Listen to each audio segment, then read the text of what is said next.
Hi, this is Lisa Benson. It's another stormy day in New England, and I thought it'd be a good day to make another video. So today I'm going to talk to you about the specifics of my enclosure setups. As I mentioned in my previous videos, I like to do my enclosures in a naturalistic type setup. So I'm going to talk to you more specifically about what that means and what types of enclosures I have. So my enclosures are all from animal plastics, and I really like their enclosures. They're made of PVC, and I have chosen to have all sliding glass doors.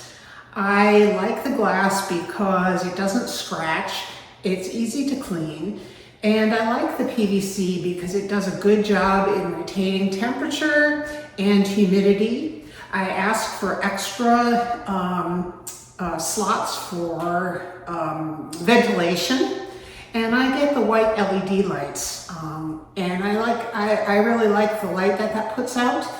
I also have them install ProHeat radiant heat panels that I order from Pro Products. Let's see, what other options? I always have them put basking shelves in because almost without exceptions, all my boas really seem to enjoy the basking shelves. So I have different sizes of enclosures in my room. Everything from a 2x2x4. So you'll see some of those back here. I also have some 2x2x6, which are here. I have also some over here. You can see on this side of the room, I have these are 2 by 30, I'm sorry, these are 18 inches by 30 inches deep by 6 feet. And I also have some that are those same dimensions, but 5 feet long. So I've got a bunch of different sizes, and I generally position those so that I generally put my boas in them based on the size of the boa at that time. And as they grow, I move them towards the larger enclosures. If I have a breeding pair, I put the pair into my largest enclosure so that they have enough room to do what they need to do.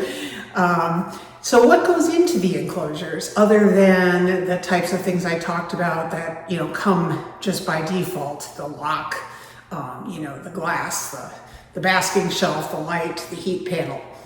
I put a substrate in all my enclosures. I use a cocoa chip from ReptiChip. And I really like the ReptiChip. I like the uniformity of the chip. I like that it doesn't have a lot of dust in it. It holds humidity well. And it's clean, it smells good. I really like that a lot. It looks good too. What else do I put in there? I use different kinds of plants. Now, the plants are not real. I'll tell you that right now. The plants are different things I've just ordered off Amazon. I like different, use different textures. For example, hold on one second. I use, vines like these. I'll do vines like these.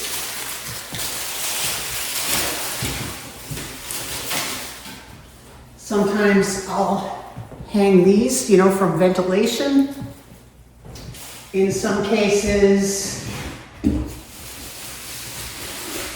I like these a lot because they're very naturalistic looking. These are ficus. Artificial ficus made of silk, but they're easy to, soak down in chlorhexidine and clean. So I have a bunch of different types of plants, artificial plants I put in. The other thing I like to put in, and I also find that these do well in high humidity, are manzanita branches. And I order those off Etsy. Usually there's a great place called Peacemaker Ranch. And they do a really good job of showing you pictures from different angles of the different pieces they have. It's not cheap, but they're very nice. They're clean. They're safe for reptiles, and I put these in my enclosures, and I will take the camera around and show you in detail some of the ones I have. So I give them climbing opportunities in their enclosures. And the other thing I like to put in are slabs of cork bark. And I like to put those because a lot of them like to, hang out on those. I think the texture can be pleasing to them, especially when they're going into shed. I think some of them like to rub on them a little bit, but they also seem to just like to hang out on them. So I put a slab of cork bark in there for them. Of course, they all have water bowl and a warm hide and a cool hide. Many of my enclosures, in fact, eventually all of them will have sky hides that have sphagnum moss in them. The sky hide is basically an upside down hide that attaches with a bracket to the ceiling of the enclosure. And a lot of them really like the sky hides. In fact, they're so cute when they're poking out of them. They're really cute. The sky hides, they seem to really like. It almost like feeds into their, desire to, hunt from above. So that's another option that I've taken advantage of that they really like. Reptile Basics sells those, and you're best to install those when you're putting the cages together, I'll tell you that. It's a little more difficult to do it once the cages are all stacked and put together. It is possible to do, but it's a little tougher. So I do the sky hides, and then I also do a humid hide. And a humid hide, I use a 6-quart like Sterilite tub, and I just use a circular drill to drill a hole in the top and fill it with moist sphagnum moss. And all my boas love those, and some of them hang out in them quite a bit. Some of them go in there just when they're in a shed cycle, but some of them really seem to like hanging out in them quite a bit. So let's go on a little tour, and I'll show you some of the enclosures in more detail.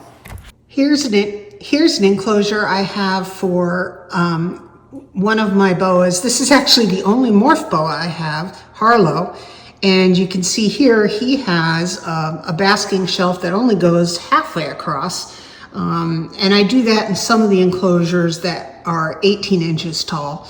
And because I don't want to put the basking shelf that close to the radiant heat panel. But in his enclosure, he has his manzanita branch, he has a humid hide, and he loves these cork rounds. He loves going into those. He has 2 of those, and he has his hides. He's actually in shed right now, so he's in one of his hides. I won't disturb him, but yeah, that's his setup. Here's a setup I have for my Brazilian rainbow boa, Ginger, and she's got a lot of plants to hide in. She's got leaf litter mixed in with her cocoa chip. She really likes to burrow a lot. And so she's got a lot of hiding places. In fact, I think right now she may be inside her humid hide. Yes, she is. There she is in there. She's in her humid hide. She's got cork bark and, a lot of opportunity in here for spaces to hide and climb. And she's got her manzanita branch. Okay, so here we're walking over to one of my young North Brazilian enclosures, and this is a 2 by 2 by 4. And what you can see here, she's got a water bowl, she's got a basking shelf that goes the whole length of the enclosure. There's her humid hide in the back, and you can see she's got her, there she is up on her basking shelf. She's cooking a meal right now. And she's got a lot of places she can hide and hang out, a lot of good spaces to hang out. I'll show you the other side. And over here she is, pretty girl. She's got some nice pinks showing. There's her warm hide and her nice manzanita branch. And you can see she's got a lot of nice opportunity in here. The other thing I've done is to consolidate wiring and to control my lighting. What I did was I, instead of having the lights each have their own power supply. I use a single DC power supply, which is shown back here. And I made a wiring harness, a DC wiring harness, and run it up the side. And I run all the lights off of that one harness. And then I tie that into just a timer. So it's set for 12 hours and I cycle it on and off at 7 a.m. and 7 p.m. every night. So that makes it nice and easy, and there's not a lot of wires going. So that I really like doing. The other thing I did was, I don't know if any of you noticed, but the default plugs that come from Pro Products have the prongs are off to the side, and I replaced those plugs with plugs that go straight blade, and that way they all plug in straight on the back, and it's really nice and clean. So I don't know if you can get a good view here. I'm not on a ladder, but it makes them all tie in real nice and clean on the back side. I'm kind of real particular about wiring. I'm a retired electrical engineer, well, software engineer, but I started as an electrical engineer. So I'm really very particular about wiring, and I wanted to keep everything nice and neat. So that's it in a nutshell. If you have any questions or comments about my cage setups or anything you'd like to know, please ask your questions in the comments and I'll be sure to reply. Thank you for watching, and please like and subscribe, and I'll have more content coming at you soon. Thanks. This is Lisa Benson from Benson's Boas. Talk to you soon.